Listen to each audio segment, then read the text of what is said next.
Good afternoon. Today, I want to bring you the latest news about the vaccination programme in Wales and how we're continuing to speed up the rollout to people across the country.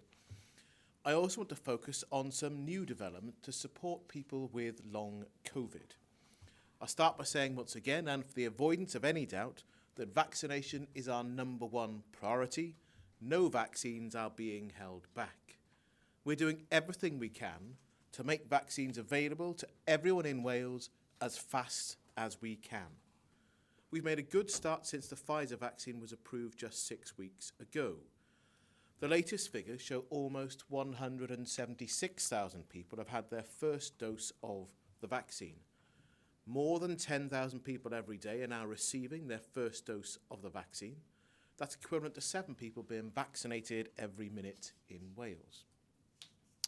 More than 5% of the Welsh population has now been vaccinated, and with every day that passes, more people are receiving the jab. A week ago, I published our vaccination strategy. This sets out our plans to offer all eligible adults their vaccinations by autumn.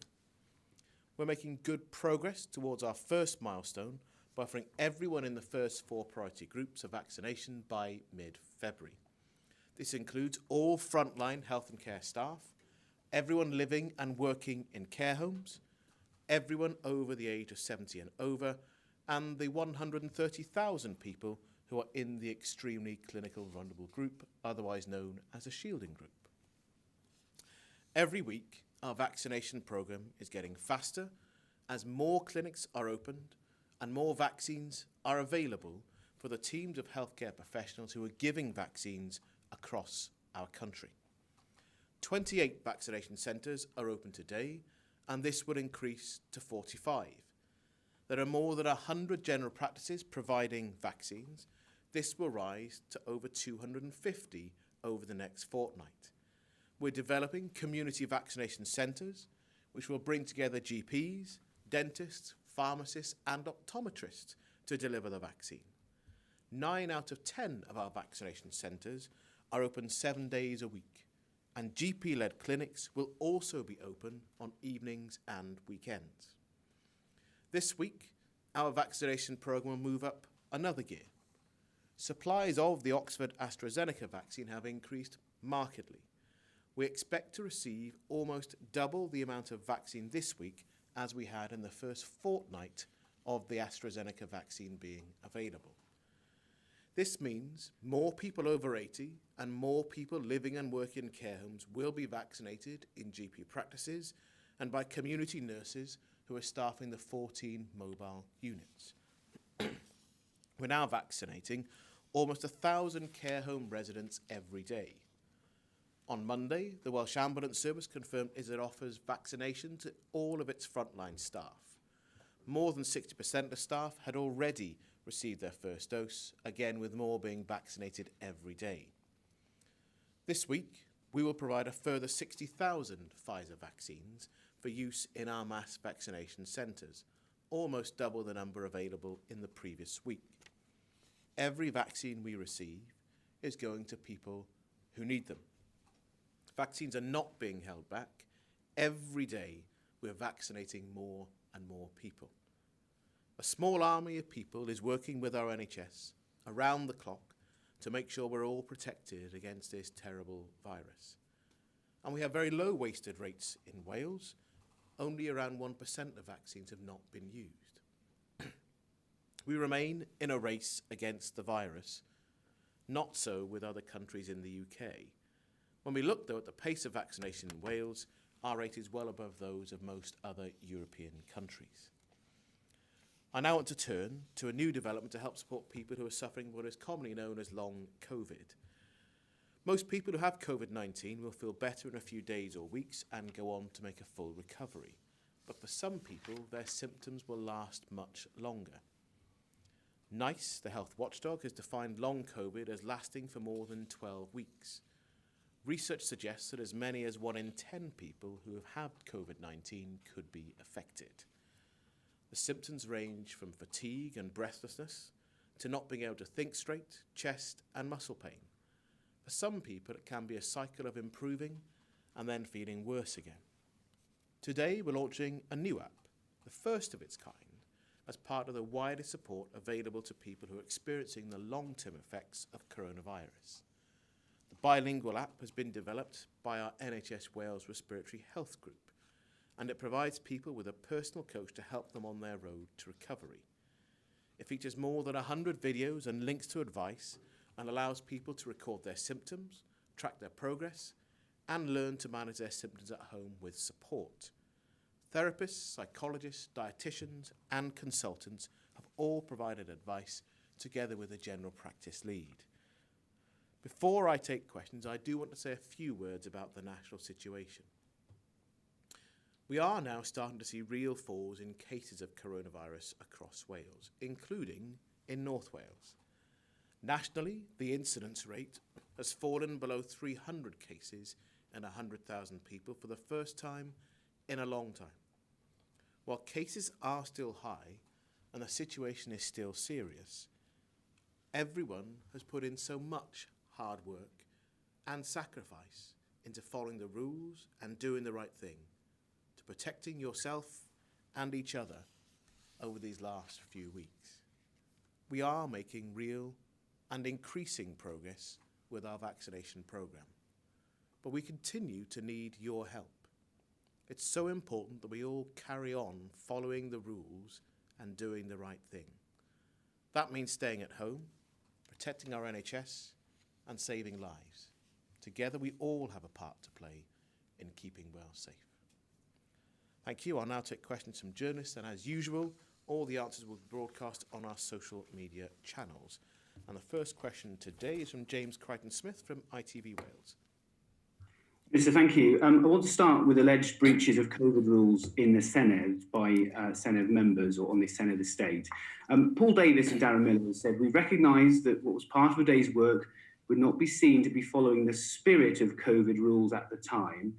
What damage do you think the actions of Paul Davies, Alan Davies and Darren Miller have had on the overall public health messaging for COVID, particularly the one from the First Minister of do what you should, not what you can? Well, there are two broad points to make here, James. The first is, I'm not aware of all the facts. What has and hasn't happened. There's bound to be an investigation and a fuller understanding of what did take place. As you know, I've been the subject of press stories myself, where some people made comments without wanting to understand the facts or not being interested in them. So I don't think I should then lay in on an issue like this where I'm simply not aware of all the facts. The Senedd authorities are conducting their own investigation, and I'm sure there'll be interest in that. The second point is that there is a broader point here, and it's the one that I think you're really making, and that is that any challenge, any sense of people not all being in this together isn't helpful in terms of the message that we all need to follow. So I can't be clearer. The First Minister's been really clear. We all have a part to play in doing the right thing. So that's why we ask people not to mix with people from outside your own household if you don't have to. You can avoid it. The rules are clear. There are support bubbles available. But apart from that, there shouldn't be indoor mixing between households. It's about good hand hygiene. It's about wearing a face covering when you need to. And it's also about good ventilation. And I'd hope that not just people who are the subject of the current interest in the story, but all of us would reflect that the more consistent we are in the messaging we give to the public and in what we then do, the better off we'll all be, and the sooner we can get out of the current crisis that still affects all of us. Thank you. There is a suggestion that Senedd members involved pressured catering staff to provide them alcohol. Is that the sort of culture that exists between Senedd members and staff on the Senedd estate? Well, again, as I said at the start, I don't know all the facts. However, what I would say, and I think this is quite important, is that the last thing we'd want to see happen is an investigation comes out and it's only staff who essentially get thrown under the bus. Everyone needs to look at what they've done. We need to understand the full impact of what's happened and not rush to judgment. So I'm not going to get drawn into the hypothetical question you ask. What I will say, though, is in my own interaction with Senedd Commission staff, I've always been polite and respectful, and the people that I'm around have been polite and respectful as well. I certainly value the work that our staff do. These are working people earning their own living, and I try to treat them as I would want to be treated myself, whether they're catering or security, and I hope that's something that members, regardless of their politics, will all agree is the right way to behave. Thank you, James. And I've got Owen Clark from BBC Wales. Prynawn da, Gweinidog Iechyd. You mention a forthcoming and ongoing investigation will establish the facts, but do you believe, as at least a first step, that those members involved in that meeting should either step down or be suspended while that investigation takes place in order to secure public confidence in the rules that you say are so important for us all to adhere to? Well, the Labour group has suspended Alan Davis. That's to allow an investigation to take place into what's happened. It's a neutral act. It's not a judgment. It's to allow those full facts to be understood and explored. It's a matter for other groups to decide whether they think they should do something similar. But I think the Labour group has done the right thing.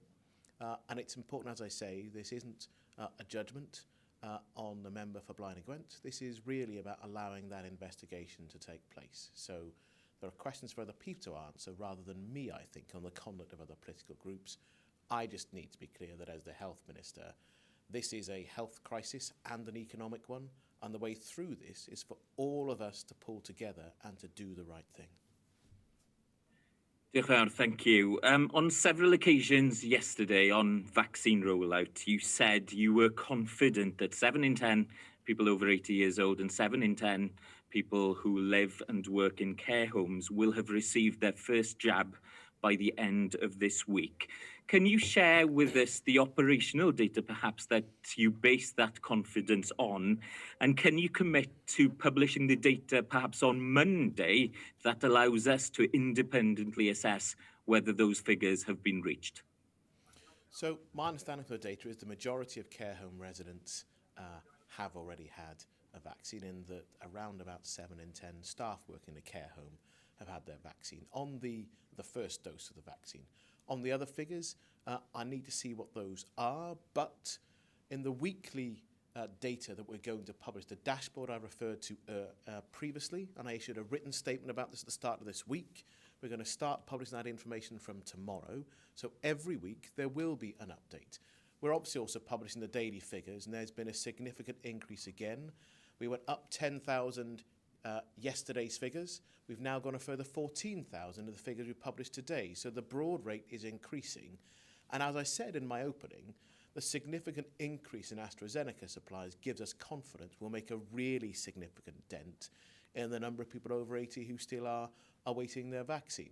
I'd want to be in a position to be as open as possible. If I can't do that on the Monday, then I will make sure we cover that off in the information we're committed to publishing every week. So you don't need to go looking for the data and the information, because we'll be openly providing that so people can see the progress we're making with those 2 priority cohorts and, of course, the overall number of people receiving their vaccines.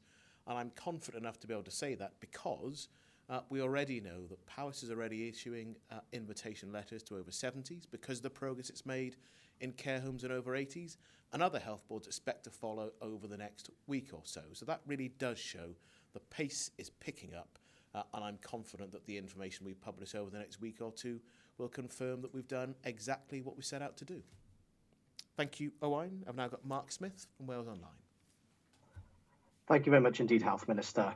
It appears different parts of Wales are delivering the vaccine to its patients at slightly different speeds.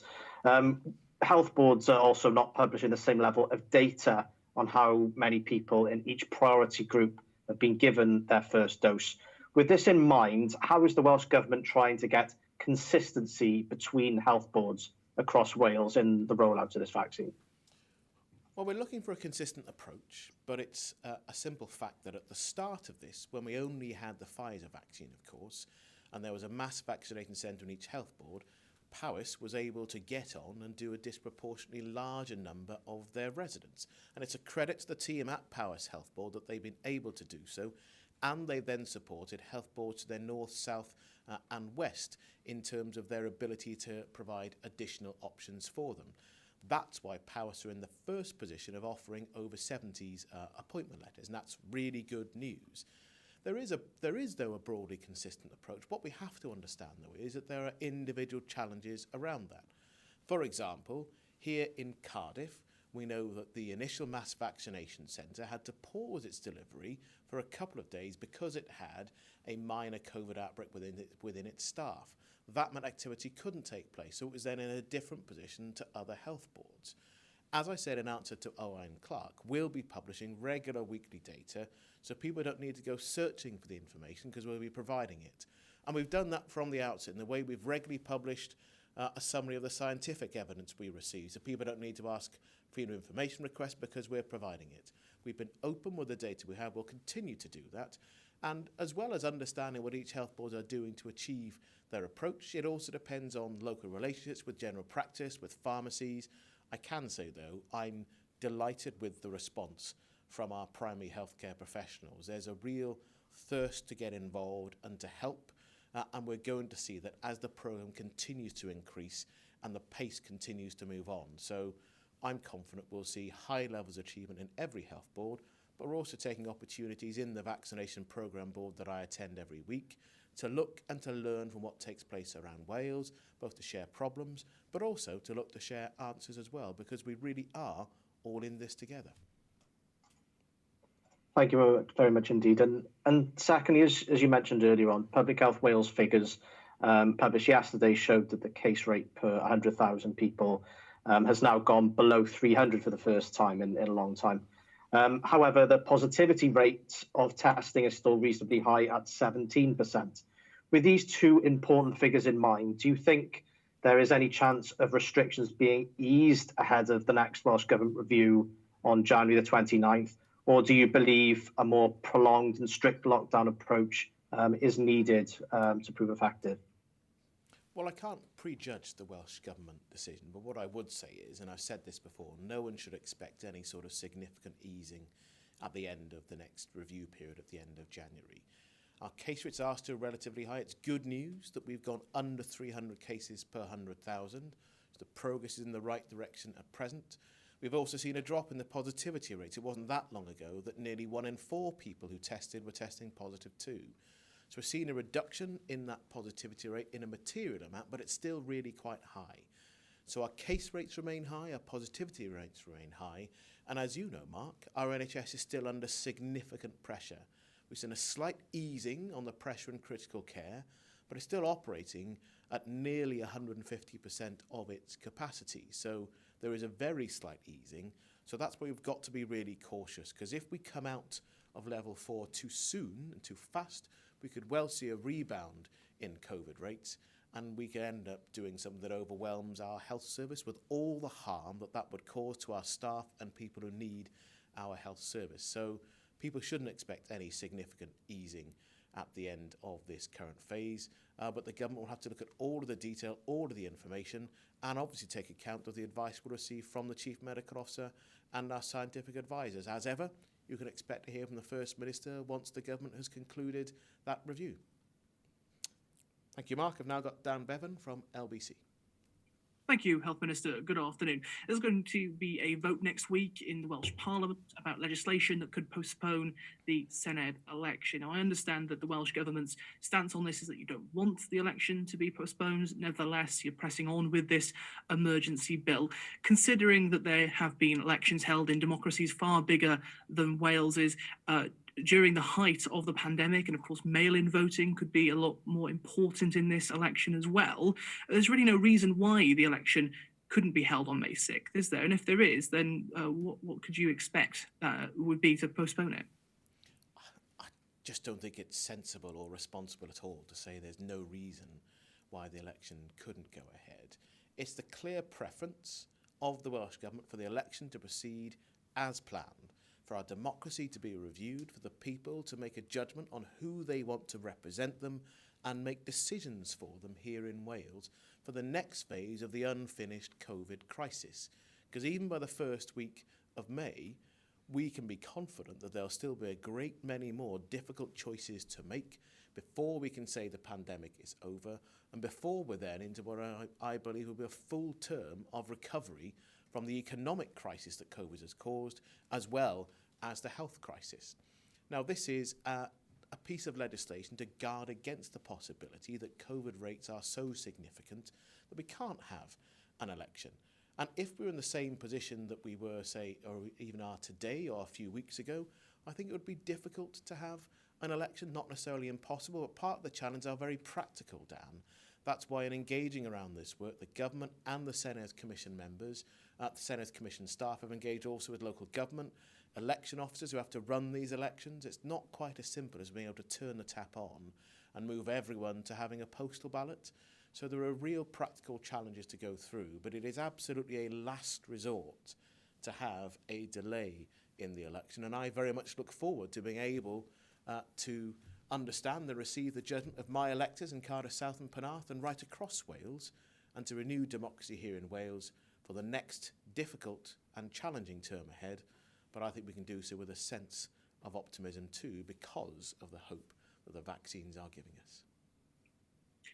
Thank you. And the First Minister during FMQs yesterday at least appeared to hint that Wales could get more of the population share of the vaccine because the population here is older and sicker than the population in England. Can you provide a bit more clarity on that? Any details of conversations that you've been having with the respective devolved administrations and Michael Gove on this?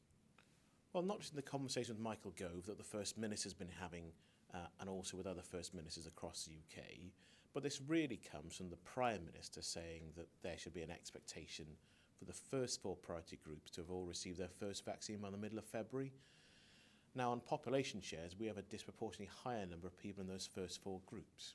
So we could undertake the same population vaccination as every other part of the UK, but we wouldn't achieve the same amount of those first 4 priority groups being protected. Now, as well as conversations the First Minister's had, our officials are having regular conversations with counterparts in both the Department for Health and Social Care in the UK government, but also the business department that is leading on the procurement. I've had several conversations with Nadeem Zahami, the UK Vaccinations Minister, and his indication to me is that we expect to have enough AstraZeneca supply for Wales to be able to achieve that expectation by the middle of February. Now, that I think would be good news, and that does rely, of course, on the vaccine supply coming to us. I think through this week, you'll see a continued acceleration in our delivery. You'll then see a further acceleration in the week that follows if we continue to receive the expected increase in vaccination supply. So it's certainly a matter that I've raised as well as the First Minister. And if there is any change in that, we'll be upfront with people about what that means. So again, transparency I think really does matter. We'll be able to set out what we're doing with the vaccines when they're received here in Wales. Thank you, Dan. Now I've got Thomas Evans from S4C. Diolch, Gweinidog Iechyd Vaughan Gething. We've spoken to the owner of a public house in Pembrokeshire who's not received any financial support from the Welsh Government since before level 4 restrictions were introduced back in mid-December. Is this really fair? And what more can the Welsh Government do to support these businesses if the lockdown is extended? Well, as you know, we've got the most generous package of support for businesses within the United Kingdom. The Economy Minister has set out what those packages are. I know people are applying for that support as we speak. And I think the important thing here is that we recognise that COVID is an economic crisis as well as a public health one. I can't come on the individual business that you refer to, and I'm sure you'll understand why. I'm not aware of all the facts. But we'll continue to look at what we're able to do. If the restrictions continue, we need to look again at the money that we have available to us. We'll also need to take account of the fact that if the UK government provide additional support to businesses in England, we would expect an additional share of money to be provided to Wales. That would give us additional resources to be able to support businesses and public services here in Wales. So we've already set out what we're able to do at this point in time. We constantly review what we're able to do financially to support businesses.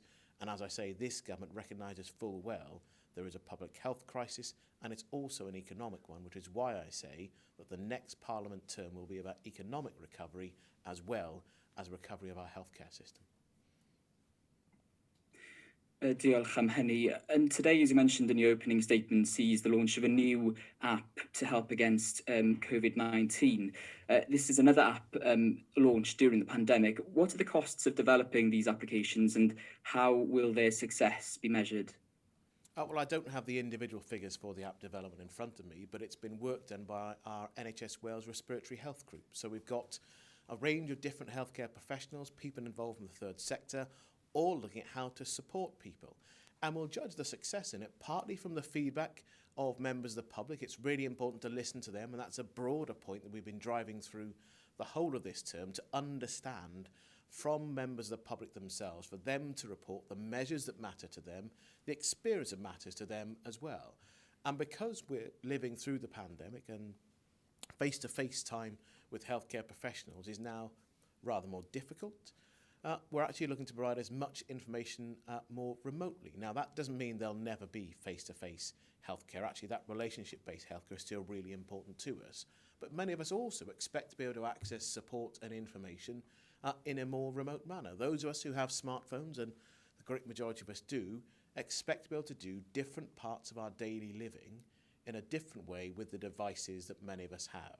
This is about recognising where the public already are, but also recognising this is a rising challenge that we'll be living with for many years, because we don't fully understand the impact of COVID-19 in longer term consequences. So we're learning and doing as we go, listening and working with the patient, listening and working with our healthcare professionals. And we'll be interested in both the number of people that use it, their reporting whether it makes a difference to them, and then seeing if there are hard clinical outcomes that help us to understand its overall impact. Thank you, Thomas. And I've got Harry Evans from Daily Post. Gweinidog Iechyd. Earlier this week, the British Medical Association said they were deeply concerned about the vaccine rollout strategy in Wales. They've described the decision not to use all the supplies at the earliest date possible as bewildering. How do you respond to these concerns? I've responded several times to these concerns that I think are now old news. They're responding at the time with some clarity that's been provided since then by the First Minister about that interview that was done several days ago now. We're very clear we're not holding back vaccines. That isn't the strategy that the Welsh Government has ever followed. We're getting vaccines out as quickly as possible, as quickly as our healthcare system can deliver them. And I'd hope that if the BMA were asked today, they'd recognise that clarification and recognise that as we've provided and organised more vaccination centres across the country, our infrastructure means we can deliver more vaccinations. And it's BMA members working alongside Unison, RCN, GMB, Unite, and many other healthcare professionals who are now delivering an increasingly rapid rollout of the vaccinations here in Wales. That's why it's good news. We moved from 10,000 vaccines being delivered the day before to about 14,000 vaccines delivered yesterday, and I expect to see further progress through the rest of this week. So that's good news for all of our healthcare professionals who are both receiving the vaccine, as well as those healthcare professionals who are delivering it. Good news for the whole public too, as well. Diolch. And it's been claimed that the mass vaccination centre in Fenyw Cymru, Llandudno, is only working at half capacity, operating 3 days a week instead of 6 because of a lack of vaccine. Why aren't more vaccines being sent to these under-capacity centres? Well, I'm not aware of the allegations that are made about the length of time it's operating. What I will say, though, is we're putting out as much of the Pfizer vaccine as our vaccination centres can deliver. With the Oxford AstraZeneca vaccine, though, that is reliant on supplies. We're getting supplies on a week-to-week basis, so we're going as fast as the vaccine supply allows us to. If you have got more detailed questions you haven't had a conversation with Betsy Cynhadledd at a health board about, I'll be happy to make sure after the call, Harry, we can get someone to talk to you at the detail of the specific vaccination centre that you mentioned. Thank you. I've got Rob Taylor from Wrexham.com. Good afternoon. Taking the drinks issue away from the incident and to process, the regulations don't appear to contain anything that exempts the Sen of the State from the rules or gives it the unusual privilege of having a period of, as you referenced, self-investigation. In simple terms, a local pub or someone driving to a country park or suffering an alleged COVID breach couldn't really tell police or council enforcement to come back in several weeks as they wanted to hold their investigation first. Can you clarify what makes the Senedd a special case and what other entities are similarly able to hold internal investigations? The Senedd isn't a special case. It's a workplace with a licence. There are other workplaces in similar positions. Every public house, every members club is a workplace that holds a licence as well. So if Cardiff Council enforcement and environmental health officers want to talk with the Senedd Commission, who run the building, not the Welsh Government, then I'm sure they talk about what they're doing. So from my point of view, I'm not responsible for the investigation. It's quite right that I shouldn't be. I'm responsible for the delivery of healthcare, the strategy and our response to COVID. And I really do believe that everyone who's watching not just this story, but understanding what it does and doesn't mean, needs to recognise that none of us are in possession of the full facts. And actually what we can't do is say, if other people aren't doing the right thing, I'm no longer prepared to do the right thing as well. Because that would mean that this crisis will last for longer, with more harm being caused. So again, I say to everybody, the important thing is for us all to do the right thing. And if we all do the right thing, we'll get through this as quickly as possible. We'll also reduce the harm that's caused, and many more of us will reach the end of this journey together. Thank you. Data coming from Israel indicates that single first dose of the Pfizer vaccine and a longer wait for the second may not have the desired or predicted impact. Can you give any further detail on those recent results? And if Welsh Government feel a quicker two-dose strategy is better, could you, and perhaps would you, act independently from UK government policy on that? Well, it's not a matter of UK government policy. It's actually the advice we receive from the Joint Committee on Vaccination and Immunisation. They're an independent expert group. They provide advice, and then each of the 4 governments in the UK have to decide what to do with that advice. We also, of course, get advice from our chief medical officers, and the JCVI and all 4 of our chief medical officers have given advice to governments that has been followed in all 4 governments, despite all the 4 different political leaderships, and that is the current strategy we have of the interval between the first dose and the second one. I have seen the story briefly about data from Israel. It isn't clear, even from the story, about the impact on actual effectiveness. But if there is a change in data, both from what Israel around the world and what we also understand here, then of course I'd expect the JCVI to take account of that. And once that advice, if it's revised, is provided, I'll then have a choice to make as a minister, and it's my decision to make as a minister here for Wales. It's not a UK government policy choice. It's how we respond to the independent expert advice we get. Ministers still make decisions, and we're making these choices. It is what at times a confusing landscape, with many people claiming to be experts, many people claiming they know more than other people, and yet actually, as ministers, you have to look at the best available advice, and then you have to decide. That's my job, and it's a job I'll continue to do for the remainder of this crisis until, of course, we reach the Senedd election and the people will have their say about who the next government of Wales should be. Thank you. I've now got Tom Magner. Thank you, Health Minister. I asked your colleague, the First Minister, last Friday about doubts over accurate use of the up-to-date edition of the JCVI vaccine priority list as it refers to unpaid carers. He essentially said that unpaid carers would need to make themselves known and prove that they're unpaid carers before receiving their COVID-19 vaccine.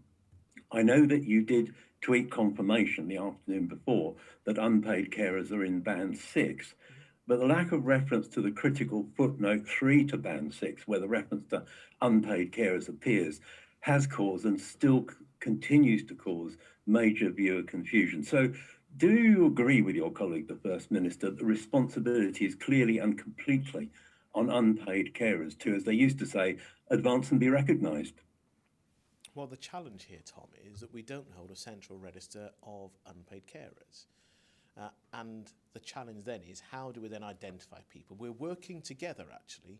I've already asked my folks to make sure that we advance this work well before we get to Priority 6, to understand with carers groups themselves how we can accurately, or as accurately as possible, identify people who are unpaid carers. And the challenge, and you'll know this, Tom, as well, is that many people who act as unpaid carers aren't on a register or a list anywhere. They haven't sought help.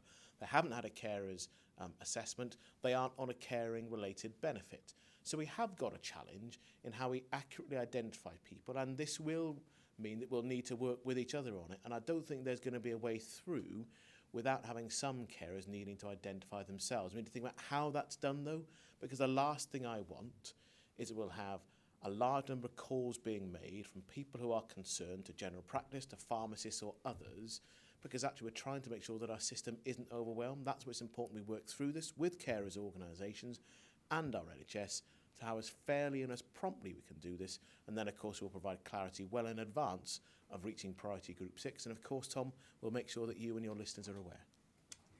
Thank you for that. Can I just explore things a little further? On the 12th of October last year, in answer to me, you welcomed the launch of unpaid carer ID cards in Ceredigion. I'm assuming that the First Minister's announcement meant unpaid carers across Wales are now ready. It appears from your first answer, they're not. Many of our viewers will believe that that's the case because after 4.5 years or so, the Social Services Wellbeing Wales Act, recognising the need for assessments of unpaid carers, is little known in the Welsh population, as we reported in late November.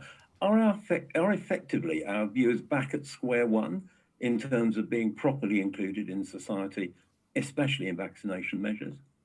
No, I don't think that's true at all, Tom. And we've recognised throughout this crisis the role that unpaid carers play, in particular during the crisis, in supporting people who would otherwise be left on their own. We recognise the anxiety those carers will have, not just for their own health, but actually for the health and well-being of the person they're caring for. And there are more people who are now undertaking unpaid carer roles. So throughout the whole of this term and beyond, we've been trying to have a new settlement for carers, for people to be able to come forward, whether young, old, middle-aged, to make sure that carers recognise their own role, but also the country recognises the role that carers play. And I think we've made real progress. I certainly wouldn't say we're back to square one. There are always challenges in how to have a pragmatic way forward that recognises that contribution, as well as making sure people are aware of the legal entitlement they have to a carer's assessment. So there'll always be more work for us to do, Tom, but I definitely think the pandemic has heightened, not lessened, the public awareness of the role that unpaid carers play in our society. Thank you, Tom. Finally, we have Nathan Shoesmith from The Speaker. Thank you, Minister. Good afternoon. You mentioned in your opening statement that cases per 100,000 people have fallen to just under 300. That's down from around 649 cases per 100,000 people 5 weeks ago. Wales's case rate is higher than Scotland's, but significantly lower than England's and Northern Ireland's. As cases continue to fall in Wales, could any potential easing of restrictions in the coming weeks and months in Wales be delayed if cases remain high across the border? No, we're largely looking at the position here in Wales. Now, of course, we need to recognise, as we always have done, there is always going to be some cross-border transfer because there are economic and social and community links that go across our border at various places, not just in North East Wales, of course, but all the way across our border in Mid Wales and South East Wales too. What we're trying to do, though, is understand what the data is currently telling us, what the broad public health situation is telling us, and that will lead to the decisions that ministers make over the coming weeks as we review our level 4 measures. I indicated earlier, people shouldn't expect there's going to be a significant easing of those measures because case rates are still high, our positivity rates are still high, even though they've fallen from the much more extraordinary measures they reached a few weeks ago.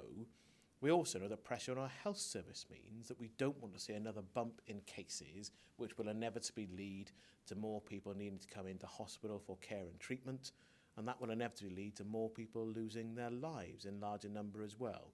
So all those factors have to play into where we are, and will then make the right choice for Wales.